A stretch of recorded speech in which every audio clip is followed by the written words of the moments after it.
अस्सलाम वालेकुम नाज़रीन, हमारी सुर पे सिंध वाई साईं माया ज़ोएब ज़रदारी। नाज़रीन, अॼु असां पॉडकास्ट में मौज़ूम अली अब्बासी साहब मौजूदु आहिनि। पाण अॻूणा MPA बि आहिनि ऐं GDA में बि हुया ऐं हाणे हिन वक़्तु ताज़ो ई वरी मुस्लिम लीग फंक्शनल खे हुननि जॉइन कयो आहे। उन सां असां जेका मजमूई जेका सियासी सूरत हाल आहे अॼुकल्ह, फंक्शनल लीग हिकु भेरो ॿीहर वरी लाइम लाइट में अची वई आहे, त उन ते ई असां वरी इन ते ॻाल्हि ॿोल कंदासीं। ऐं इहो वरी इल्ज़ाम पियो लॻे त को शायदि इशारो मिलियो आहे, त मुंहिंजे ख़्याल में इहो बि ॾिसंदासीं त इशारो आहे या न आहे, जे आहे त केतिरो इशारो आहे। मौज़ूम साहब, वॾी महिरबानी। थैंक यू मौज़ूम साहब। पहिरें त इहो तव्हां गॾु त हुयो पीर साईं सां, इलेक्शन बि विड़ियो हुन GDA जी टिकट ते, पर हाणे वरी फंक्शनल लीग खे बाज़ाब्ता जॉइन कराइण जो करण जो इहो फ़ैसिलो या इहा सोच तव्हांखे कीअं आई त हाणे बाज़ाब्ता पीर साईं सां तव्हांजी महिरबानी। मां सम्झां थो त पंहिंजो जेका सिंध जी सूरत हाल आहे त हिकिड़ो मज़बूत ऑल्टरनेट सिंध जी ज़रूरत हुयो। उन खां पोइ GDA 2017 में जॾहिं ठहियो उहो इलेक्टोरल अलायंस हो, ऐं पंहिंजो वाहिद मां सम्झां थो इलेक्टोरल अलायंस हो जेका 2018 जी इलेक्शन्स विड़िया। उन खां पोइ यको मौजूदु रहियो वरी 24 जी इलेक्शन्स में बि GDA जे प्लेटफॉर्म तो ई सभिनी पार्टीज़ इलेक्शन विड़ी। पर हिन महिल सूरत हाल जेका हुई सिंध में ऑल्टरनेट प्लेटफॉर्म जी, त दोस्तनि सां बि सलाह कईसीं, स्पेशली राशिद साईं जी या पंहिंजो हिकिड़ो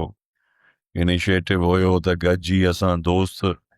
को हिकिड़ो मज़बूत सियासी प्लेटफॉर्म ठाहियूं ऐं ईंदड़ वक़्तु इलेक्शन में भली असां कंहिंसां अलायंस में वञूं। ऐं इहा बि सोच रखीसीं त जेको GDA में दोस्त वेठो आहे त असांखे को उहो ज़रूरत न आहे त को छॾे करे फंक्शनल जे अनलेस को पंहिंजी मर्ज़ी सां अचे थो। इहा ई सोच खणी पीर साहिब जन सां बि मिलियासीं, ऐं पीर साहिब जन बि मां सम्झां थो जेका सिंध जा मौजूदा हालात आहिनि ऐं जेका सिंध जे माण्हुनि सां हिन महिल लफ़्ज़ आहे त वेदड़ आहे, उन्हनि सां जेका ज़्यादतियूं आहिनि त उन्हनि जे लाइ बि मां सम्झां थो पीर साहिब काफ़ी उन्हनि शयुनि ते नज़र रखनि था। पोइ पीर साहिब जन जे ई पंहिंजो हिकिड़ो हुकुम सां ऐं असां सॼी संगत जी सलाह सां इहो फ़ैसिलो कयो। मां पंहिंजी फैमिली खे बि ऑन बोर्ड वरितमि, चए सफ़दरजन खे, छोकी हुननि जो पुराणो हिकिड़ो पंहिंजो नज़रियो आहे भुटोइज़म जो, ऐं चाचा जी हिन महिल रजिस्टर्ड पार्टी बि मौजूदु आहे जेका अलायंस जो हिसो आहे GDA जो। त उन्हनि खे बि एतमाद में वठी फैमिली पंहिंजी खे पंहिंजनि दोस्तनि खे, ऐं असां पीर साहिब जन जे पंहिंजो ईद ते आया पीरवुड, उते मिलियासीं बि ऐं उते बाज़ाब्ता जेको आहे सो ऐलान बि थियो। ऐं मां सम्झां थो हिकिड़ो पॉलिटिकल एक्टिविटी जेका असां शुरू कई आहे आफ्टर ईद, तक़रीबन अॼु मां सम्झां थो 28 ॾींहं असां 30th ऑफ मार्च ते निकितासीं पंजाब ऐं इस्लामाबाद। उते बि काफ़ी दोस्तनि सां मुलाक़ातूं थियूं। त मां सम्झां थो त सिंध जो माण्हू हिन महिल ऑप्शन तलाश करे रहियो आहे, ऐं असांजी नज़र में वाइबिलिटी या हिकिड़ी सियासी कुवत उहा पीर साहिब वटि आहे, पीर साहिब जी जमायत वटि आहे, फंक्शनल लीग वटि आहे। त हिन जे गिर्द जेके दोस्त गॾु थियनि त इहा ईंदड़ वक़्त में ज़रूरु सिंध में ऑपोज़िशन अलायंस ठहंदो। अलायंस जे बग़ैर इलेक्शन न आहे, पर हिकिड़ो बुनियाद असां सम्झूं था त पंहिंजो जेका रीस्ट्रक्चरिंग आहे फंक्शनल जो मतिलबु मेन जेका आहे फंक्शनल हिकिड़ो इंजन आहे, ऐं पोइ ते सभु पार्टियूं उन जूं बोगी आहिनि, छोकी ताक़तवर इंजन उहो ई आहे। त उन इंजन खे डिसफंक्शनल हो, उन खे फंक्शनल राशिद साईं जी ऐं असांजी सोच हुई। अने मां सम्झां थो त असांजा सभु वॾा यूनुस साईं जन, उन्हनि जी बि हिदायत आहे, चए सफ़दर मुर्ज़ा ख़ान अरबाब साहब, जेके बि सीनियर्स आहिनि उहे ऑन बोर्ड आहिनि। इवन डॉक्टर साहब मिर्ज़ा साहब जन हसनैन त तक़रीबन असां सां गॾु हर एक्टिविटी में आहे। त इहा ॻाल्हि आहे पार्टी रीस्ट्रक्चरिंग जी या पॉलिटिक्स जी। भई जेका इशारे जी ॻाल्हि तव्हां कई त हिकिड़ो इहो हरूभरू आहे सिंध में, जॾहिं बि का कोशिशि थी आहे त सदाईं ॻाल्हि कंदा आहिनि इशारे जी। त मां सम्झां थो इशारा ॾियण वारा बि घणो वेझा असांजे पीपल्स पार्टी जे दोस्तनि सां आहिनि, उन्हनि खे खपे थो पाण उते चेक कनि त इशारो उन्हनि ॾिनो आहे या न ॾिनो आहे। बाक़ी असांखे इशारो ज़रूरु आहे सिंध जे ग़रीब मज़लूम माण्हुनि जो, त अचो अचे सिंध जी वारसी कयो। अच्छा मतिलबु जेको तव्हां इन जेको ॿुधाए पियो त हीउ महीनो थियो आहे तव्हांजे इन एक्टिविज़म खे, त इन शुरूआति में तव्हां इस्लामाबाद बि विया हुओ, रुॻो इस्लामाबाद विया हुओ या पिंडी चकर ॾेई आहियो? पिंडी त वियासीं, ॾिठोसीं वाइठोसीं, पुराणो तमामु शहर आहे पिंडी, पुराणा दोस्त आहिनि इलाही। जेको आहे पिंडी में असांजा तालुकात आहिनि, त पिंडी बि घुमियोसीं, इस्लामाबाद घुमियोसीं, इवन हरीपुर वियासीं, मरी वियासीं, कश्मीर ताईं वियासीं, मुज़फ़राबाद ताईं। हिकिड़ो प्योर जेको आहे सो सियासी दोस्तनि सां गॾु जर्नियूं हुयूं, हुन में मुख़्तलिफ़ जेके पार्टीज़ जा माण्हू हुया, शायदि थकान साहब हो, सरदार अतीक साहब, सरदार कयूम साहब जो जेको एक्स प्राइम मिनिस्टर आहे, ऐं इलाही उते जा लोकल MNAs MPs बि असांजी कुझु बिरादरी हुई उते, जेका उन्हनि सां गॾु यकी ऐं पुराणा जेके तालुकात हुया पीरसी शाह मर्दान शाह जा, उहे इलाही दोस्त मिलिया पुराणा असांजा, जेके उन्हनि इलाइक़नि में पंहिंजनि में वेठा आहिनि, ऐं सुठो हिकिड़ो पॉलिटिकल क्लाउट आहे उनजो। त असां पूरी कोशिशि कईसीं त सभिनी खे असां जेको आहे सो कनेक्ट कयूं, ऐं मां सम्झां थो उन कनेक्शन जो जेको आहे हिन महिल असांखे इहो फ़ाइदो थिए थो त माण्हुनि वरी हिकिड़ो एतमाद करणु शुरू कयो आहे, त पॉलिटिकल जेका हिकिड़ी डिसएंगेजमेंट हुई, उहा मां सम्झां थो त वरी वापसि असां एंगेज थी विया। अच्छा मतिलबु ॿी हिकिड़ी शइ त तव्हां छाकाणि त साॻे वक़्तु हिकिड़ो लाड़काणो अवामी इतिहाद बि ठाहियो हुयो, ऐं उन में वरी जेके बि पीपल्स पार्टी जा मुख़ालिफ़ जेके पार्टियूं हुयूं या धुरियूं हुयूं, इंडिविजुअल्स बि हुया, तव्हां उहो गॾिजी उनजो आगाज़ लाड़काणे खां कयो, उनजा नतीजा बि मिलिया, तव्हांखे 2 दफ़ा कामयाबी मिली कंहिं न कंहिं हद ताईं। उन हिकिड़े तव्हांजे जेके मनसूबे जे ज़रूरु हिसो हूंदो त लाड़काणे अवामी इतिहाद में बाक़ी ॿियनि धुरियुनि बि तव्हांखे सपोर्ट कई, उनजो हाणे मुस्तक़बिल छा आहे? ख़तमु थी वियो या जंहिं ॾींहं खां उनड़ ॿाहिरि विया हलिया शायदि उन ॾींहुं उहा डिसमेंटल थी वई? मां सम्झां थो त इहा हिकिड़ी सोच आहे, छोकी शुरू में जॾहिं असां लाड़काणे अवामी इतिहाद जी बुनियाद असां न विधीसीं, बाबा जी मनोले भाई साहब, उन्हनि जी हिकिड़ी सोच हुई 2014 में, ऐं मरूम असांजो सरदार मुमताज़ भुट्टो साहब, उन्हनि जी सरपरस्ती में बाबा जेको आहे सो कन्वीनियर हुआ, उन में जेके बि दोस्त असांजा मौजूदु हुया, उन महिल जेके anti people's party anti government सियासत कनि पिया, उन में इलाही दोस्त हुया। पोइ वक़्तनि फ़वक़्तनि दोस्त छॾींदा विया, अमीर साहब थोरो डीएक्टिवेट थी वियो, 2024 में असां काफ़ी कोशिशि कईसीं, अदा राशिद ऐं मां, अमीर साहब खे कन्विंस करण जी, त बसि सियासत हिकिड़ो वक़्ती ऐं उन जो हालात आहिनि, पर जे इलेक्शन तव्हां छॾियो था, उहा ॼण तव्हां हिकिड़ो उनखे पाण सरेंडर कयो था पंहिंजी। अमीर साहब जी पंहिंजी जेका बि सोच हुई, पर उहे बोर्ड न थिया, उहा इलेक्शन 24 वारी न विढ़िया। त बाक़ी मां सम्झां थो असांजा जेके दोस्त आहिनि, स्पेशली अदा राशिद ऐं असां, उन ई अवामी इतिहाद ते हलूं था, ऐं असांजो लाड़काणे अवामी इतिहाद जो पहिरियों जेको कोर पंहिंजी ॻाल्हि असां कईसीं पाण में सभिनी दोस्तनि, त सभिनी जूं पार्टीज़ पंहिंजूं हुयूं, उन में उन महिल जे PTI जा दोस्त बि हुया, नून लीग जा दोस्त बि हुया, JUI बि हुई, असां बि हुआसीं। त असां सभिनी हिकिड़ो फ़ैसिलो कयोसीं त जेका बि ॿाहिरि पार्टियुनि जी पॉलिसी हुजे वफ़ाक़ में, सूबे में, पर ज़िले जे अंदरि जेका फर्स्ट प्रायोरिटी हूंदी, उहा इतिहाद जी ॻाल्हि हूंदी पार्टीज़ खां वठी करे। ऐं उन ते मां सम्झां थो 18 जी इलेक्शन, 19 जी इलेक्शन, 18 जी इलेक्शन में अदा राशिद बीठल हो MNA ते JUI जी टिकट तां, तीअं सब्सिक्वेंट अमीर साहब बीठल हो पंहिंजे हल्के में PS या 10 में पंहिंजो PTI जी टिकट तां, ऐं मां बीठल हुउसि GDA जी टिकट तां। पर उहा असां टोटली जेका आहे PTI ऐं असांजो JUI जो सख़्तु उन महिल जेको आहे सो इमरान ख़ान ऐं मौलाना साहब वॾे जो हिकिड़ो सख़्तु जेको आहे पाण में टकराव हुयो, बावजूदि असां लाड़काणे ज़िले में सभु शइ छॾे करे इलेक्शन मिड़ीसीं। हाणे बि मां सम्झां थो त उहा ई सूरत हालात, दोस्त ईंदा आहिनि वेंदा आहिनि, वरी बि ॾिसूं हालात जे कुझु बहितर थियनि था त उन्हनि दोस्तनि खे दावत ॾींदासीं वापसि अचण जी। अच्छा इहो बि त माना ॿुधायो त जेके तव्हां आया आहियो, तव्हांजा राब्ता थिया, विच में ॻाल्हियूं हली रहियूं त GDA में जेके कुझु इंडिविजुअल्स आहिनि उहे शायदि जॉइन कंदा फंक्शनली खे, हिकु त इहा शइ। ॿियो वरी जूनियर ज़ुल्फ़कार भुट्टो जूं बि मुलाक़ातूं पीर साहिब सां या अवां सां इहे थियनि पियो, त छा उनजो को तव्हांखे को जॉइन करण जो या GDA खे इतिहाद खे जॉइन करण जो या को पाण अलॻि पार्टी ठाहिण जो को छा उनजो इरादो आहे, या तव्हां सम्झो था त हू इलेक्शन विढ़णु वञे पियो त तव्हां उनखे सपोर्ट कंदो या कीअं, छा उहो कुझु बैकग्राउंड ॿुधायो। बहरहाल पंहिंजो जेके इंडिविजुअल्स आहिनि, दोस्त आहिनि जेके बग़ैर पार्टीज़ के इंडिविजुअली जेके GDA में दोस्त वेठा आहिनि, त हिन महिल हर को समझदार बि आहे, ॾिसे बि हालात थो, असांजो कंहिं ते ज़ोर न आहे त तव्हां अचो फंक्शनल जॉइन कयो, पर असां हिकिड़ो मैसेज ॾियूं था त जेतिरो कलेक्टिव स्ट्रेंथ हूंदी, जेतिरो पाण में जुड़ंदासीं, उहा ताक़त वधंदी। त इनिशियली हर को अञा त हालात हिननि में ॾिसे थो, सोचे थो, पर मां सम्झां थो उहो ईंदड़ वक़्त ते डिपेंड करे थो त केतिरी एक्टिविटी असां फंक्शनल जे प्लेटफॉर्म ते जेको आहे सो सिंध जे माण्हुनि खे एतमाद, हिन महिल डिस्ट्रस्ट आहे माण्हुनि जो त बाबा जेको आहे सो का बि सियासी पार्टी जेका आहे सो उहा कंसिस्टेंसी सां हिन सॼे मामले खे ऑपोज़िशन में हूंदे उहा शइ नथी पंहिंजो करे सघी।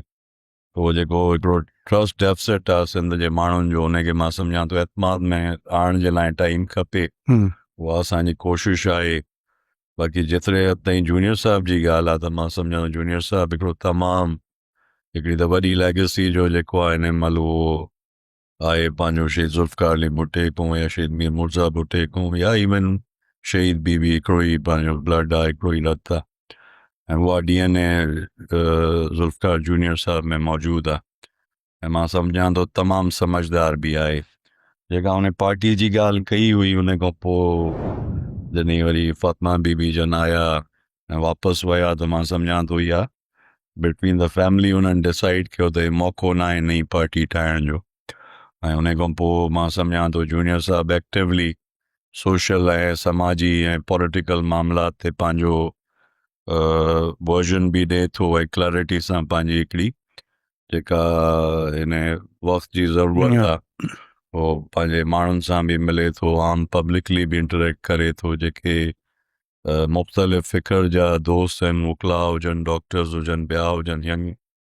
जेका बि जनरेशन आहे उन्हनि सां हिकिड़ी हुनजी इंटरेक्शन मज़बूत थींदी वञे थी ऐं माण्हू हुन ते ट्रस्ट बि कनि था।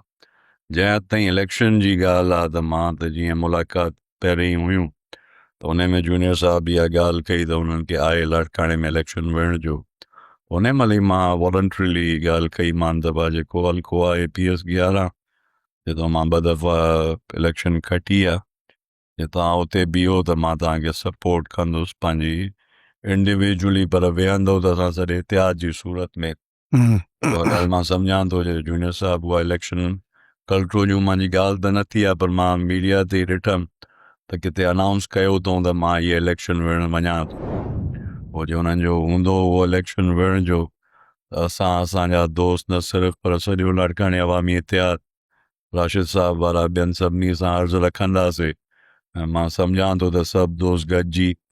जूनियर साहिब सां पूरी ताक़त सां बीहंदासीं बि ऐं उहा इलेक्शन विढ़ंदासीं बि। ऐं मूंखे उमेदु आहे जेका हालात हूअं बि हुया अॼु बि आहिनि त सॼो हिकिड़ो दस्ते शफ़क़त आहे पीपल्स पार्टी जे मथां जेका तव्हांखे नज़र अचे थी, यानी उहो हथु रुगो खजी वञनि त बि माण्हुनि में निकिरण जहिड़ा हिननि पंहिंजी पॉलिसीज़ जे करे इहा शइ बि न बचाई आहे जो निकिरी को आम पब्लिक में वञी वोट घुरी सघे। त जे उहा सूरत हाल आहे त मां सम्झां थो जूनियर साहिब कंफर्टेबली पंहिंजे लाड़काणे जी सीट तो अलाह जी हर शइ आहे, पर इलेक्ट बि थींदो। ऐं मां सम्झां थो हिकिड़ो भरपूर जूनियर साहिब खे मौक़ो बि मिलंदो त सिंध जे माण्हुनि या पाकिस्तान जे माण्हुनि जी हिकिड़ी आवाज़ बि बणिजी ऐं हुननि जी हक़ूक़ जी ॻाल्हि बि। मतिलबु जेका दस्ते शफ़क़त जी ॻाल्हि कयो था त इन में ठीकु आहे, इहो बि हिकिड़ो परसेप्शन त आहे असांजो। जेको साॻी आहे इशारे जी ॻाल्हि बि तव्हांजे लाइ इहा ज़ाहिर आहे दस्ते शफ़क़त वारी ॻाल्हि आहे त तव्हां मिलनि थो पियो। जेकॾहिं तव्हां सम्झो था त इहो दस्ते शफ़क़त पीपल्स पार्टी खे हासिलु आहे ऐं जेसि ताईं इहो हासिलु रहंदो तेसि ताईं त को लहर न लोॾो, पर जेकॾहिं इहो दस्ते शफ़क़त हटे थो त बि छा तव्हां सम्झो था त तव्हां इक़्तिदार में पहुची वेंदो बग़ैर दस्ते शफ़क़त जे? हुननि तां हटी जेसि ताईं तव्हां ते न ईंदो इहो थी सघे थो? ॾिसो न त पॉलिटिक्स आहे, तव्हांजे साम्हूं आहे पंहिंजो हिकिड़ो एक्टिविज़म PTI जो KP में या ॿियनि जॻहियुनि ते, पर उहो तव्हांखे हिकिड़ो टाइम खपे ऐं मां सम्झां थो तव्हांजो जेको नैरेटिव आहे उहो आम माण्हुनि ताईं पुॼे। त मां हिन महिल काफ़ी पुरुमीद आहियां जेका बि असांजी तमामु ऑपोज़िशन जा दोस्त आहिनि, उन में ख़ासि तौर ते राशिद साईं जन आहिनि, राशिद महमूद सुमरो साहब आहिनि, साईं ज़ैन शाह आहिनि, ज़ुल्फ़कार जूनियर साहब आहिनि, इलाही दोस्त आहिनि हम्म, जिन ते सिंध जो माण्हू एतमाद करे थो। जंहिं ॾींहुं बि इहे गॾु हिकिड़े प्लेटफॉर्म ते वेही ऐं निकिता सिंध में, त मां सम्झां थो उहो टाइम इहो ई हूंदो त पीपल्स पार्टी, त उहा पार्टी रही न आहे। मां त चवंदो आहियां त माफ़िया आहे हिकिड़ी, हम्म, जीअं MQM में हिकिड़ो टेरर ऐं उन सां कुझु वक़्तु में हुननि ठाहियो पंहिंजो त भउ ऐं पंहिंजो जेको आहे सो हिकिड़ी दहशत। शिकन जो दहशत। हम्म, त पीपल्स पार्टी बि हाणे उन ॾींहुं मौजूदु आहे त हिकिड़ी माफ़िया जी सूरत में माण्हुनि ते हाणे इहा बि माण्हुनि जे मथां जेको आहे दबाव आहे, दबा कोई बि न मिले हिननि सां। उन ॾींहुं अहिड़ा मौक़ा थिया, असां वियासीं ख़ैर सां, एजाज़ ख़ान असांजो भाउ आहे, दोस्त आहे, महिरबानी आहे, ऐं चए बाबुल ख़ानवान सां पुराणो हिकिड़ो तालुक़ु रहियो। त राशिद साईं जन असां वियासीं उते दुआ जे लाइ, त मतिलबु असां वटि समाजी उन्हनि मामलनि में नज़र थींदो आहे, पर एजाज़ ख़ान जन उते तॾहिं ते दुआ ई न वधी। त मां सम्झां थो इहो अच्छा। हिकिड़ो प्रेशर आहे पार्टी जे मथां, त कंहिं बि पार्टी जे तरफ़ां पंहिंजे जेके बि आहिनि असांजा जेके नुमाइंदा पीपल्स पार्टी मौजूदु आहे, जा MNAs MPs ऐं ॿिया, त मतिलबु एतिरो डिवाइड करे छॾियो अथऊं त माज़रत सां जेको पुराणो हिंद में सिस्टम हो ब्राह्मण ऐं शूदर जो, अच्छा। हाणे असां सम्झूं था त असां शूदर आहियूं ऐं हे सभु ब्राह्मण आहिनि जेके असां सां गॾु खाईंदा पीअंदा, त हिननि जो को मज़हब जेको आहे। तव्हां माना जखराणी हाउस ताईं विया हो? जी वियासीं, ख़ालिद ख़ान वारा, असांजो हा। आज़ाद ख़ान, सरदार असांजो शफ़क़त ख़ान, सभु दोस्त वेठा, तमामु ऑनर कयूं, तमामु उते जेका आहे सो राशिद साईं खे तमामु ऑनरली उन्हनि जेको आहे सो उते रिसीव कयो। पर मूंखे अफ़सोस थियो त एजाज़ ख़ान, मुमताज़ ख़ान ऐं एजाज़ ख़ान जो छोकिरो, इहे असांजे अचण खां 10-15 मिंट अॻे उहो थी विया ऐं असां खां दुआ न वरितऊं। त इहा मां सम्झां थो त सिंध जी रवायत कोन्हे का, जे पीपल्स पार्टी हाणे एतिरो वॾो डिवाइड मुआशरे में विझे थी, त मां सम्झां थो त इहे सिंध जे लाइ वॾी हिकिड़ी आहे। उहा माण्हू जेके दोस्त आहिनि असांजा सभु मोतबर आहिनि, ख़ानदान आहिनि, मां सम्झां थो उन्हनि खे बि इहा शइ सम्झणु खपे त जे इन सूरत हाल में तव्हां इन क़िस्म जो तव्हां हिकिड़ा डिवाइड्स लाइन्स कढंदव, त उहा को सुठो असर असांजे ईंदड़ वक़्तु हिन माशरे में न पवंदो। अच्छा मुंहिंजो ॿियो बि हिकिड़ी शइ थियूं त जिते कुझु तव्हांजा जेके तादी हुजनि या जेके GDA में, उन्हनि जे जेकॾहिं किथे का दावत केरु करे थो, किथे को वञनि था, त बाद में वरी उन्हनि जे ख़िलाफ़ बि शयूं जेके से रिपोर्ट थियूं आहिनि, जीअं ग़ुलाम रज़ा ख़ान जतो ई जी कंहिं दावत कई पंहिंजी हुनजे पार्टी जे माण्हू, बाद में वरी उन ते को केसिस थिया, वरी ईअं बि शायदि को लियाकत जतोई साहिब जी बि कंहिं दावत कई। अच्छा, त हाणे अहिड़े जॾहिं माहौल में पोइ तव्हां पाण बि त आज़माइश में आहियो, वरी जंहिं वटि वञो था उन वीचारे खे बि आज़माइश में विझी पिया छॾियो। ॾिसो पंहिंजी ॻाल्हि ॿुधो त इहा त यकी असां त ख़ासि तौर ते लाड़काणे में सियासत कंदे या असांजे उन्हनि इलाइक़नि में असां हुन इहा ट्रीटमेंट पई थी आहे, पर पोइ अलाह जो शुक्र, अलाह जो करम आहे, असांजो हाल न आहे। न तव्हां सां एतिरो न थियो आहे जेतिरो ॿियनि सां थियो आहे। ॿिया त वीचारा जेलूं कटिया आहिनि, पोइ तव्हां जे लाइ छो तव्हांखे नथा कनि? बाक़ी त हालांकि तव्हां घर में पिया था इलेक्शन विढ़ो न, सभु भला मां लिस्ट ॼाण FIR जी, त तव्हां चेक कयो जिते जेकियूं FIR मां ते थियूं आहिनि मथां उहे ॿियनि ते न थियूं हुजनि। अच्छा, पर पोइ उहो ई चवंदो अलाह जो शुक्र आहे, अलाह जो करम आहे, मां खे जेका हिकिड़ी वॾी पंहिंजो अलाह जे तरफ़ां हिकिड़ी ब्लेसिंग आहे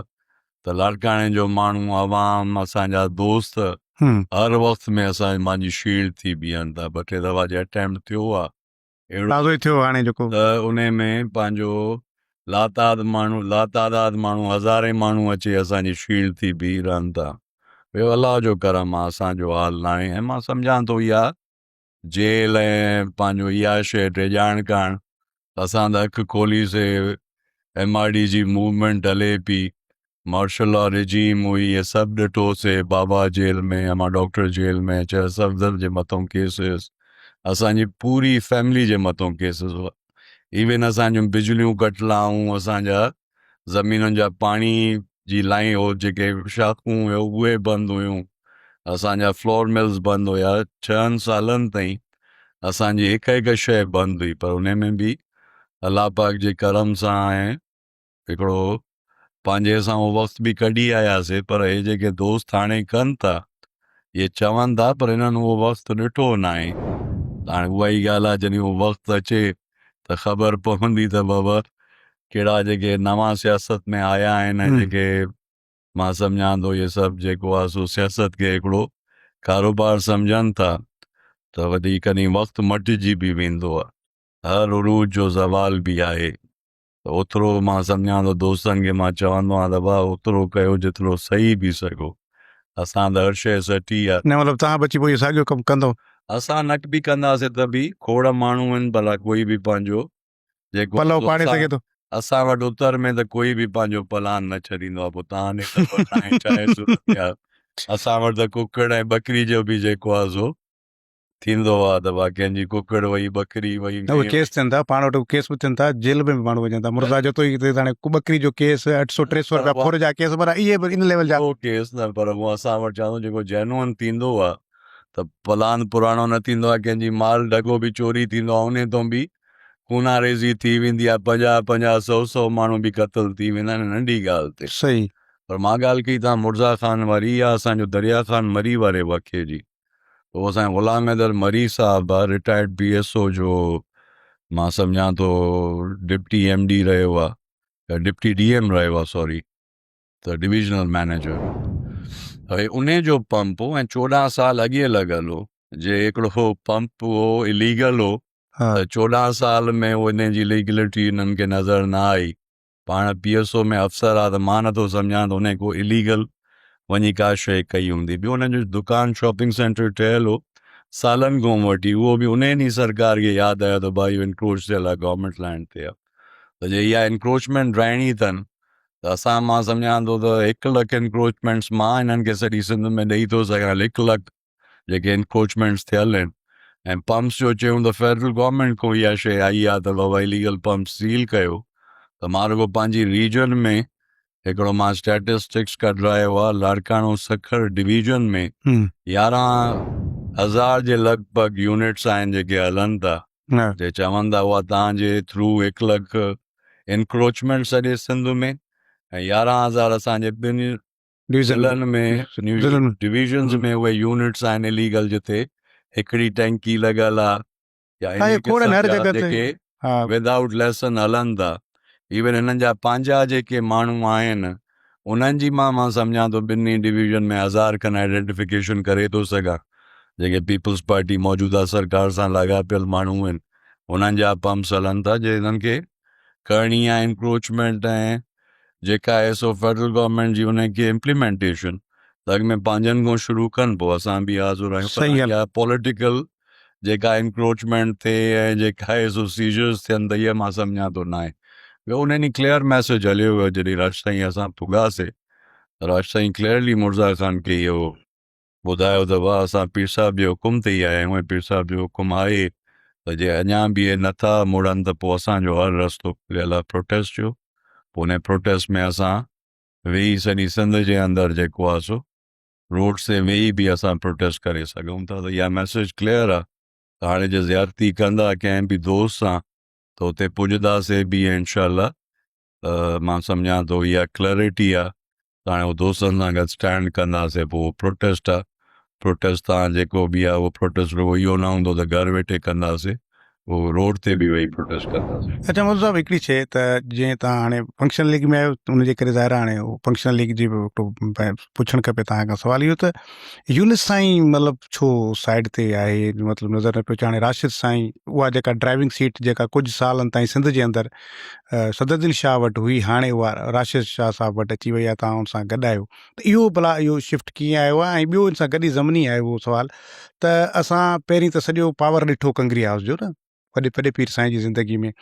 ऐं पोइ जेको सालनि खां केंगरी हाउस बंदि वरी हेॾां राजा हाउस थियो त इहो किथे इहो बि कोन्हे त इहो केंगरी हाउस बंदि थियण जे करे बि मामला बंदि थिया आहिनि, त केंगरी हाउस उनखे को आबाद करण जो को प्लान आहे? बिल्कुलु, पहिरियों तव्हांजो सवाल तमामु इम्पोर्टेंट आहे। मां तव्हांखे इहा क्लियरली ॿुधायां थो त का बि अहिड़ी शइ न आहे। यूनिस साईं वॾो आहे, यूनिस साईं सिंध जो प्रेसिडेंट आहे, ऐं जेका बि एक्टिविटी थिए थी उहा यूनिस साईं जे नॉलेज में आहे। ऐं हिन महिल तव्हां ॾिसो त सीनियर टीम काई बि कोन्हे का, हिन महिल टास्किंग में इहा ई आहे त बा जूनियर टीम जीअं ए टीम बी टीम थींदी आहे त ए टीम सॼी जेका आहे सो उहा असांखे ॾिसे थी वेठी त बी टीम कीअं थी खेॾे। हिन महिल असां बी टीम तौर ते कमु कयूं था यंगर लॉट जे असनान सां गॾु आहे त डॉक्टर ज़ुल्फ़कार साहब या डॉक्टर साहिबा तव्हांखे नज़र न आयो हूंदा स्क्रीन ते, जे मां आहियां त चए सफ़दर ऑन तव्हांखे स्क्रीन नज़र न आयो हूंदा। ईअं राशिद साईं जन आहिनि त यूनिस साईं असांजो वॾो आहे, पीर साहिबु वॾो आहे, त हिन महिल असां जेका आहे बी टीम जी इनिंग्स हले थी, जॾहिं असां ख़तमु कईसीं पंहिंजी इनिंग त ए टीम जो जॾहिं वारो आयो त ए टीम बि तव्हांखे उअं ई एक्टिव नज़र ईंदी। ऐं मां सम्झां थो त यूनिस साईं हिकिड़ो सीज़न पॉलिटिशियन आहे, 30 साल 40 साल उन सियासत कई आहे, उस सियासत खे तमामु बहितर नमूने ॼाणनि था। पर हिन महिल स्ट्रेटजी ईअं ई आहे त हिन महिल बी टीम असां जेको आहे कमु कयूं ऐं वक़्तु ते जेका आहे उहो तमामु सवलो वेझो वक़्तु आहे जॾहिं वॾा बि तव्हांखे सभु इन शइ में नज़र ईंदा। ऐं असां को पंहिंजे लेखे न निकिता आहियूं, रुगो वॾनि जे सभिनी सां एतमाद सां ऐं उन्हनि जे सलाह सां मशवरे सां असां निकिता आहियूं। जेका ॻाल्हि तव्हां कई किंगरी हाउस जी, त तक़रीबन 2 हफ़्ता थिया आहिनि किंगरी हाउस खुलियल आहे। चीफ ख़लीफ़ो साहिबु असांजो जमायत जो कलीम वसाण साहिबु सभु ख़लीफ़ा डेली उते तक़रीबन 5 ॾींहं हफ़्ते में वेहनि था, उते माण्हुनि सां मिलनि था। ऐं राशिद साईं बि मां सम्झां थो 2 दफ़ा जेके सियासी मुलाक़ातूं, कल्ह बि किंगरी हाउस ते राशिद साईं हुया, असां हुयासीं, उते मुख़्तलिफ़ दोस्त आया पंहिंजा जिन सां मुलाक़ातूं बि थियूं। त किंगरी हाउस खुली वियो आहे, पर मां उमेद कयां थो त जल्द पीर साहिब बि उते इनशाला इहो वेहनि। केतिरनि सालनि खां पोइ खुलियो आहे? खुलियल त आहे, न पर हू पॉलिटिकली उन एक्टिवली मां सम्झां थो पॉलिटिकली त विच में 1-2 दफ़ो 4 दफ़ा को मुख़्तलिफ़ जेका प्रोग्राम्स थिया आहिनि, पर पीर साहिब जन जो मां सम्झां थो त जॾहिं खां पंहिंजा मौजूदा पीर साहिब जन आया आहिनि उन खां पोइ उहा एक्टिविटी घटि रही आहे पर हलंदी रही आहे। पर हाणे स्पेशली हिननि 2 हफ़्तनि खां त इहा चीफ ख़लीफ़े जी ड्यूटी बि लॻी आहे ख़लीफ़नि जी, त उते वेही जमात जा मामला, ॿियनि दोस्तनि जा मामला किंगरी हाउस वेही ॾिसनि था। ऐं कलोकी मां तव्हांखे ॿुधायां थो असांजी मीटिंग हुई हिकिड़ी, राशिद साईं जन उते ई किंगरी हाउस में उन्हनि माण्हुनि सां मिलिया। ऐं मूंखे उमेद आहे त जल्द जेको आहे सो पीर साहिब पाण बि उते वेहंदा ऐं सिंध जे माण्हुनि सां, पाकिस्तान जे माण्हुनि सां इंटरेक्ट कंदा, मिलंदा। उते ई जेके डेलीगेशन ईंदा इंशाल्लाह पीर साहिब उते ई किंगरी हाउस में ई उन्हनि सां वेही जेका बि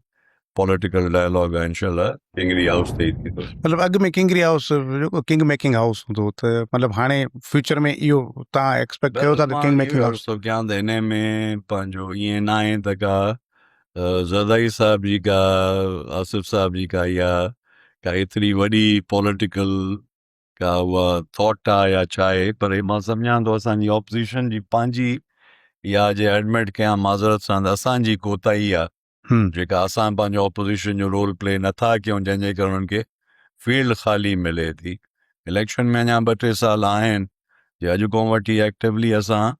इलेक्शन जे टाइम ताईं सिंध जे माण्हुनि खे एतमाद ॾियाराए वियासीं त सिंध जो माण्हू त कैनाल जे मामले ते असांजो आमिर विड़ाइच भाउ आहे, पर धारियो आहे सिंध जे उन सां बि रही मुआयल आहे। जॾहिं सिंध जो माण्हू उन खे कुल्हे ते खणी थो सघे त हे त मां सम्झां थो उहा लाइन आहे जंहिं पंहिंजे वतन जे लाइ सूर्या बादशाह पंहिंजो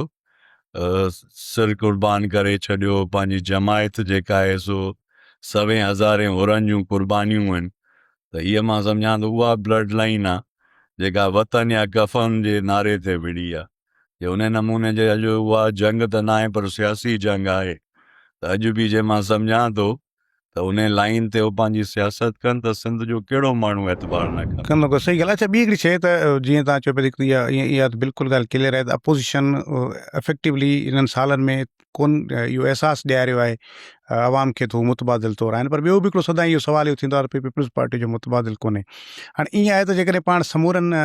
इलेक्शन्स जा रिज़ल्ट्स खणूं त पीपल्स पार्टी जे मुक़ाबले में जेको मुखालिफ़त में वोट पवे थो उहो वधीक पवे थो, पर छाकाणि त उहो वधीक कैंडिडेट बीहण जे करे उहो डिस्ट्रीब्यूट थी थो वञे ऐं नतीजे में पीपुल्स पार्टी जो कैंडिडेट खटे थो अचे। जेकॾहिं 24 बि ॾिसूं रिज़ल्ट पाण सॼी सिंध जा मिलाए करे, त जेकॾहिं 40 50 52 लख जेकॾहिं पीपुल्स पार्टी खे वोट मिलिया आहिनि त 60 लख खां वधीक त अपोजिशन खे मिलिया आहिनि। इहो जेको साॻी स्ट्रेटजी तव्हां लाड़काणे में अख़्तियार कई, जेसीं ताईं इहा सॼी सिंध में यूनानिमसली अप्लाई न थींदी, मुंहिंजे ख़्याल में रिज़ल्ट जेके आहिनि उहे ख़ातिर खां न मिली सघंदा। त मतिलबु वोट बि मौजूदु आहे, NDPP माण्हू बि मौजूदु आहे, वोटर बि मौजूदु आहे। हाणे तव्हांखे पंहिंजी जेका हिकमत मिली आहे उहा तब्दील करणी आहे। ज़ोहिर भाई बिल्कुलु वॾे में वॾो जे चओ त उहो मुंहिंजो पंहिंजो मिसाल आहे त हुकूमत जे हूंदो पंहिंजो गवर्नमेंट वेठी हुई 2019 में पीपुल्स पार्टी जी, ऐं बाई इलेक्शन हुई जंहिंमें चेयरमैन साहब बिलावल साहब पाण अटर्नी हुते मौजूदु रहिया, असांजी सॼी सिंध काबीना सभु हुया, यासपा साहिबा, मतिलबु 2 मेन फैमिली मेंबर्स हुआ। उन्हनि जेको आहे सो कॉन्स्टिट्यूंसी में अचे 30-40 प्रोग्राम्स कया, सिंध जो CM मिनिस्टर्स सॼी मुल्क मां पीर अमीर फ़कीर सभु आंदा हुया, पर तंहिं हूंदे बि लड़काणे जे अवाम मथे ट्रस्ट कयो। बावजूदि इन जे जो उन महिल उन्हनि खे ख़बर हुई त हे जे खटी बि वेंदो त गवर्नमेंट में न हूंदो, छोकी गवर्नमेंट पीपुल्स पार्टी जी या फ़र्क़ु हिकिड़ो आहे न, या त इन जे करे बाई इलेक्शन में मूंखे वोट ॾियनि आहे त खटंदो त वञी इक़्तिदार जो हिसो थींदो, पर इहा डेलिबरेट माण्हू सोची सम्झी वोट ॾिनो त वाह हे असांजी बहितर ऑल्टरनेट आहे। त ईअं मां सम्झां थो चवंदो त 2-2.5 साल तमामु वॾो अरसो आहे। जे अॼु बि असां कोशिशि कयूं त मां त सम्झां थो 6 खां 8 महीननि जे अंदरि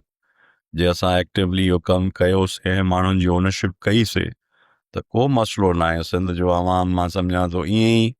हिननि सां जेको रिज़ेंटमेंट थींदी, जीअं पाणी वारे कैनाल वारे मसइले ते घरनि को न पिया निकिरी सघनि, जे प्रॉपरली सिंध ते गम थिए। सॼी मां तव्हांखे अॻु में ई ॻाल्हि करे वियमि त टोटल ऑपोज़िशन जा दोस्त जिन ते सिंध जो माण्हू ट्रस्ट करे थो, मां तव्हांखे नाला बि ॻणाए वियुसि, ईअं मुख़्तलिफ़ आहिनि मुंहिंजा मौज़ज़ आहिनि, दोस्त आहिनि, वॾा आहिनि, पर मां पर्टिकुलरली 5-6 नाला खणी वियुसि, पर हिननि में 10-15-20 माण्हू अहिड़ा थी था सघनि जिन ते सिंध जो माण्हू कंहिं न कंहिं नमूने ट्रस्ट करे थो। जो सभु निकिरी हिकिड़े प्लेटफॉर्म ते बीह ऐं सिंध में रुगो इहो मैसेज ॾियनि त नो मोर दिस जेको आहे माफ़िया, ऐं सिंध जे जेका मां किथे ॻाल्हि कयमि त गिजुनि वांगुरु सिंध खाधो अथऊं, त हिननि गिजुनि खां जे जान छॾाइणी आहे त मां सम्झां थो 6 खां 8 महीना असांखे मुसलसल जेका आहे सो सिंध जे माण्हू वटि वञिणो पवंदो, उनखे इहो एतमाद ॼाणाइणो पवंदो त असां जेका ऑपोज़िशन आहे उहा सिंध जे माण्हू सां गॾु हर दुख सुख ऐं हर उन जे मामले में बीहंदी, त माण्हू निकिरण लाइ तयारु आहिनि। अच्छा मतिलबु हिकिड़ी जेका राशिद शाह साहब ॻाल्हि बि कई हुई त चई त अधु खनि पीपुल्स पार्टी जा जेके MP आहिनि उहे असां सां राब्ते में आहिनि, 4 वज़ीर आहिनि उहे राब्ते में आहिनि, त बाक़ी सिधी रीति राशिद साईं सां राब्ते में आहिनि या उतां राब्ते में आहिनि जितां राब्ता अक्सर थींदा आहिनि? मां सम्झां थो त उहे राब्ता त उन्हनि जा ई मज़बूत आहिनि, असांजो राब्तो हुते मज़बूत न आहे। न, पर तव्हां सां राब्ते में कहिड़ा आहिनि? छो त जो नादिर मंगसी साहब चयो आहे रुगो असांखे नाला ॿुधाइनि, सभिनी खे सिधो कंदासीं। मुंहिंजो अर्ज़ु ॿुधो, मुंहिंजी फ़ोन में सभु नंबर आहिनि, जेके बि सभु दोस्त आहिनि, अॼु जा न आहिनि, सालनि खां वठी, त उहे हर महिल राब्ते में दुख आहे सुख आहे, वेहूं था, सोशली कनेक्टेड आहियूं। ईअं राशिद साईं सां बि इलाही सिंध जा जेको ऑपोज़िशन आहे, ख़ानदान पुराणा घर आहिनि, जिन जो सदियुनि खां वठी हिक ॿिए सां तालुक़ आहे, सियासी न हिकिड़ो समाजी राब्तो आहे, सियासी राब्तो अञा न आहे। हाणे समाजी राब्ते में ई सियासी राब्ता निकिरंदा। सही आहे, ॿई ॻाल्हियूं माना आहिनि हिन में, त अञा वक़्तु शायदि वेझो अचे त पोइ शायदि ॾिसो त वक़्तु ई न आहे न, जे हिन महिल को छॾींदो बि, पर हो अॼु मां ॾिठमि असांजो भाउ आहे सादिक मेमन साहब, त बाबा साईं राशिद साईं संभाले, ईअं न उन जा माण्हू निकिरी वञनि था। हाणे असां त वेठा आहियूं, असांखे सभु कढी विया आहियो, बाक़ी जेके बचा आहियूं असां त भली उन्हनि ते बि कमु कयो, पोइ जंहिंखे वञिणो हूंदो वेंदो, जेको हिते पंहिंजे नज़रिए ते बीठो आहे बीठल रहंदो। अच्छा, हू छा था सम्झो त तव्हां छा प्लान कयो आहे त अवामी राब्ता मुहिम कॾहिं शुरू करणु पिया वञो, बाज़ाब्ता तौर ते वञजनि, जलसा कजनि, जुलूस कजनि, त हिकु त उहो माना ज़ाहिर आहे वञो, अवाम जो मोमेंटम ॾिसो, अवाम जे टेम्परेचर खे बि ॾिसो, अवाम ख़ुदि इहो बि रियलाइज़ करे त हाणे अपोज़िशन जेका आहे ईअं कोन्हे जो रुगो इलेक्शन जे टाइम ते जागे, त उनजो छा कुझु प्लान कयो अथव, उन ते छा सलाह मशवरा आहिनि? मुख़्तलिफ़ प्लान्स ते ॻाल्हि हले थी, पर मां त मां सम्झां थो त एक्टिवली मां पंहिंजी ॻाल्हि कयां, असां दोस्त, असां सियासी मज़दूर आहियूं, असां को सियासी जेको आहे बोतार न आहियूं, त हर महिल असां त आवाम सां गॾु आहियूं, इंटरेक्शन में आहियूं, हर उन्हनि जो दुख सुख जेके मसइला आहिनि, त मां सम्झां थो उहा बिल्कुलु टाइम आहे। पर इन जे लाइ असां हिकिड़ी ऑर्गेनाइज़ेशनल स्ट्रक्चर चाहियूं था। उहा अजीत पीर साहिब जन वटि ॻाल्हि रखी आहे या लीडरशिप वटि रखी आहे कि जेॾी महिल बि असां निकिरूं त असां जेका रीऑर्गनाइज़ पंहिंजी शइ खे करिणो आहे त उन इख़्तियार सां गॾु निकिरूं। त जिते बि वञूं त असां इहे अनाउंस कयूं हिते दोस्तनि खे जेके सिंध में इलाही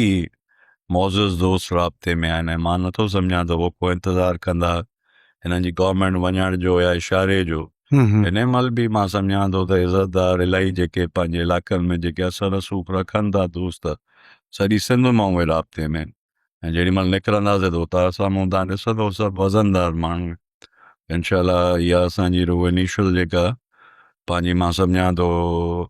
मतां हिन हफ़्ते में असांजी GDA जी कोर कमेटी जी मीटिंग थिए जेका प्लान्ड आहे, पर सब्जेक्ट टू सभु दोस्त हिते मौजूदु आहिनि। अॼु या सुभाणे उहा ॾिसंदासीं, उहो पीर साहिब जन जो इहो आहे या असांजो, त हिकिड़ी मीटिंग अॻु में पाण में वेही सॼो जेको बि आहे हाल अहिवाल, कुझु मिसिंग शयूं आहिनि त सभिनी सां गॾु शेयर करे ऐं मुतफ़िक़ा हिकिड़ी ॻाल्हि कढी हुन अंदरि अवाम में निकिरूं। इनशाला जल्दी इहो तव्हां ॾिसंदो त इनशाला। अच्छा, ॿियो बसि छाकाणि त आख़िर में हाणे कुझु शयूं अहिड़ियूं हुयूं जेके तव्हांजे हवाले सां मतिलबु तव्हांजी फैमिली जे हवाले सां मीडिया ते ईंदियूं हुयूं त भई वापसी पई थिए पीपल्स पार्टी में, हाणे जी न कुझु साल अॻु में,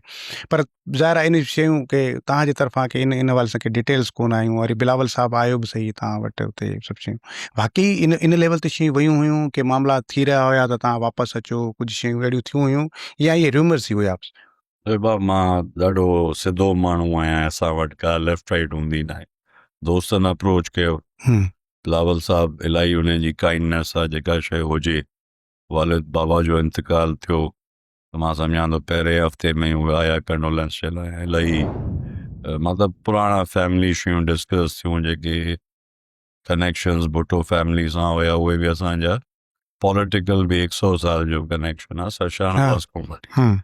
असांजे वॾनि जो, मुंहिंजे ग्रेट ग्रैंडफादर जो, पोइ ॾाॾा जो, पोइ असांजी ग्रैंड मदर अम्मा, उहो भुट्टो साहब पीपल्स पार्टी ठहण खां अॻु में जेको आहे सो भुट्टे साहब या छोकी अॻ में बि किथे डिस्कस कयो आहे, 60 में असां इलेक्शन वणूं पिया, असांजी फैमिली सां दोस्त मोहम्मद नकवी साहब जन, उन महिल खोड़ो ग्रुप ऐं भुट्टो ग्रुप हुया, पर उन इलेक्शन में ॿई गॾिजी विया, उन्हनि गॾियल उम्मीदवार पंहिंजा बीहारिया। त सरदार साहब सां मुंहिंजो मामो हुयो ग़ुलाम अली ख़ान, उहो इलेक्शन विढ़नि पिया, त भुट्टे साहब जन उन महिल सभु दोस्त महिरबानी कयूं, असां वटि आया, त इहा ई ॻाल्हि थी त भाउ तव्हां जेको आहे सो इहा विड्रॉ कयो इलेक्शन। पर उन महिल वॾनि जेका बि ॻाल्हि हुई त इहा ई रखियनि त भाउ इन महिल कंदासीं विड्रॉ, त या माण्हू चवंदा त भाउ खपी विया या डिॼी विया, त ॿिन्ही सूरतुनि में असांजे लाइ फैमिली जे लाइ सुठी ॻाल्हि न आहे। उन महिल ई भुट्टे साहब इहा ई ॻाल्हि कई त भाउ तव्हां महिरबानी, जेका पुराणो तव्हां सां तालुक़ु आहे, त मां मां सम्झां थो शी वॉज़ फर्स्ट लेडी मुस्लिम जेका असांजी सॼी रीजन में, मां सम्झां थो ॿिन्ही डिविजन्स में या इवन सिंध में को हिकु ॿ मुस्लिम नौजवान छोकिरी हूंदी जेका MBBS की। बिफोर दैट अम्मा जी जेका एडमिशन थी उहा दिल्ली में, उहा मशहूरु आहे लेडी का कॉलेज, मां उहो तव्हांखे शेयर कंदुसि। त फर्स्ट ईयर मां उते पढ़ी, उन खां पोइ 46 47 में जेका पार्टीशन जो टाइम आयो, हालात ख़राब थिया, त उनजे करे उहा डिसकंटिन्यू थी वियो। पर पोइ वरी जीअं पाकिस्तान ठहियो 47 48 में, पोइ वरी अम्मा जन जी एडमिशन थी डाउ मेडिकल कॉलेज हिते कराची में,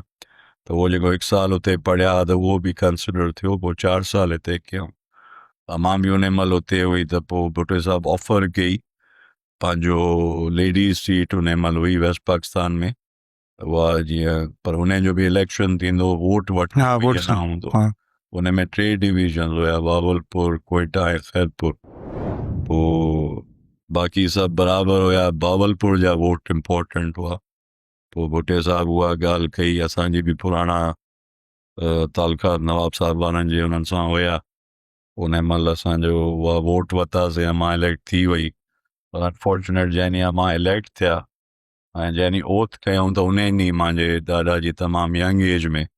41 या 42 इयर्स जी एज में एक्सीडेंट थी वियो जंहिंमें हुनजी डेथ थी वई पंहिंजो कोटली जी रोड ते वञनि पिया हलाणी ऐं मंज़ूर शाह जो वालिद साईं सुबारो शाह तमामु हुनजो गहरो दोस्त हुयो पर कार एक्सीडेंट में अनफॉर्चुनेट दादाजी डेथ थी उन खां पोइ मां सियासत बि ॾिठी ॿार बाबा जी उन महिल एज हुई 15 साल पर हिकिड़ो तमामु जेका आहे सो ऑनरेबली सां उन्हनि पंहिंजी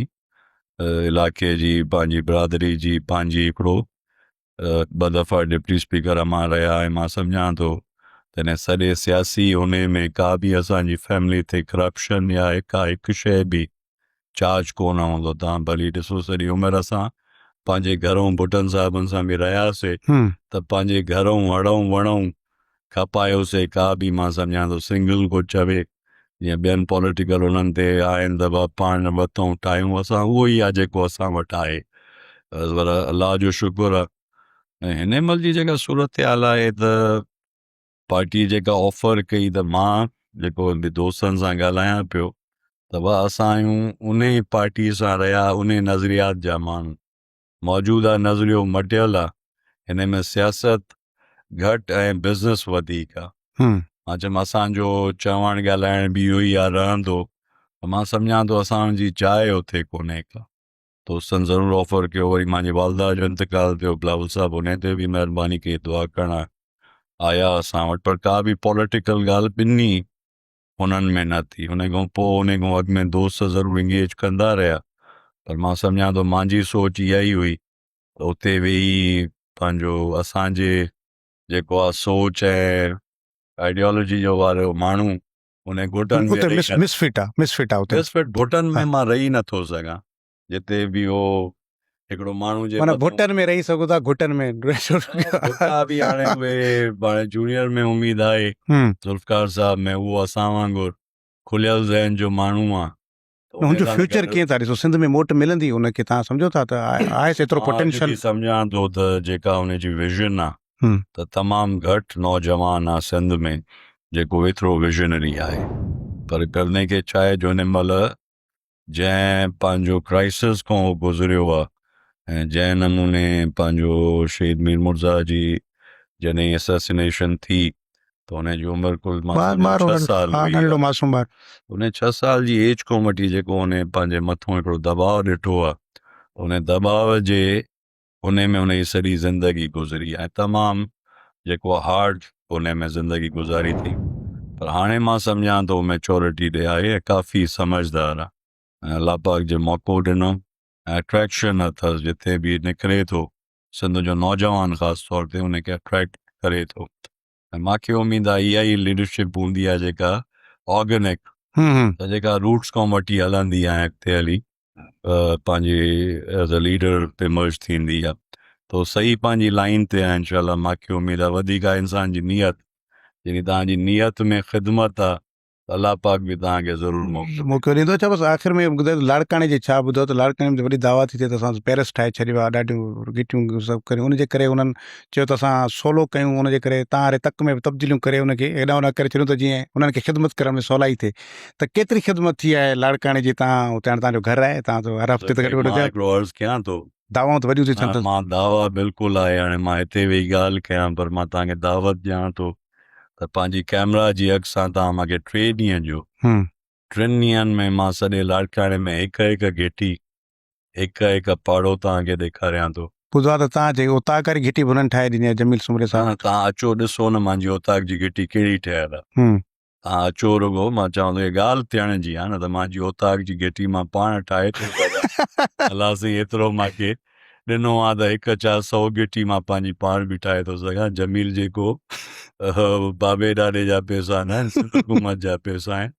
हाणे जमील खे कहिड़ी पाए जो मुंहिंजी घिटी ठाहे या कुझु जमील करे त उहा त ॻाल्हि ई आहे कोन्हे का बाक़ी मां इहो अर्ज़ु रखां थो तव्हांखे 3 ॾींहं मूंखे तव्हां पंहिंजी टाइम जो पंहिंजी टीम मोकिलियो तव्हां अचो 3 ॾींहंनि में मां तव्हांखे सॼो सर्वे लाड़काणे जो करायां थो तव्हां रुगो इहो ॾिसो त केतिरो पैसो आयो आहे स्कीम्स 4-4 5 दफ़ा रीवैलिडेट थियूं आहिनि 1 करोड़ वारो कमु उन्हनि स्कीम्स में 40 करोड़ रुपए ते हलियो वियो। 20 करोड़ जो कमु 1.5 अरब रुपए ते उन्हनि जेका रीस्ट्रक्चर करायूं आहिनि अहिड़ियूं 7 में स्कीम्स आहिनि का हिकु स्कीम जेके रिवाइज़ थियूं आहिनि। रिवाइज़ थियूं आहिनि। जेके मेटल रोड्स ठहियल आहिनि उन्हनि जे मथां पेवर्स लॻा आहिनि। ज़बरदस्त। अचो तव्हां ॾिसो हिकिड़ो हिननि जी आहे न न इहो त इंजीनियरिंग जो कमाल आहे न, तव्हां तारीफ़ कयो। इंजीनियरिंग जो छा, बसि उहो धंधे जो कमाल आहे। सॼो सिस्टम उन में मुलविस आहे। ऐं जंहिं नमूने हॉस्पिटल खे एजुकेशन खे हिकु हिकु डिपार्टमेंट खे हिननि तबाह कयो आहे। तव्हांखे मां हिकु हिकु तव्हांखे बाए जेको आहे ऑथेंटिसिटी तव्हांखे उहा आहे न, त मां इहा ॻाल्हि थो कयां। उन खां पोइ मां 30 माण्हू तव्हांखे हिननि जा आइडेंटिफाई कराए थो ॾियां जेके तव्हां सर्वे कयो त जेके हिन शुरू खां पोइ असांजो जेको असांजो आयो आहे जेको मौजूदा MP साहब आहे PS 11 ते इहो पहिरियों दफ़ो इलेक्टोरल 19 में आयो। बाय इलेक्शन हिन जी छा हालत हुई, अॼु 26 में छा आहे, पर रुगो न हिन जी असां हिन सां कनेक्टेड 8-10 माण्हू आहिनि। उन्हनि खे तव्हां पुछो जेके छा हुया, अॼु उहे काथे आहिनि। ईअं सॼे लाड़काणे जे अंदरि 30 माण्हू आहिनि। उन्हनि जो पास्ट ऐं प्रेज़ेंट वधि में वधि मां सम्झां थो इहो 12 या 13 साल जो अर्सो आहे। 13 या 12-13 सालनि में हिकदमि दुनिया चेंज थी वई। आख़िर कहिड़ी अहिड़ी का बिज़नेस आहे असांखे बि ॿुधाइनि त असां बि ॾिसूं त